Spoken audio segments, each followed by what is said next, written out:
So ito guys ang problema para itong ano, hose na to. Ito, so nakakonect yan dito sa ano niya. Nakakonect yan dito. Okay? So ngayon, ito naman nakakonect dito. So ang problema, maliit tsaka barado na to. So mechanical ang problema. Kulang supply ng hangin. So isa din to sa nagiging problema. So mechanical dito, wala dito ma-detect ni ECM kasi mechanical yan. Okay?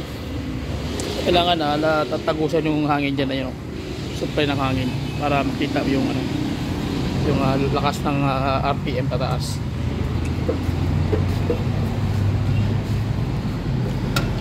Sige Brad.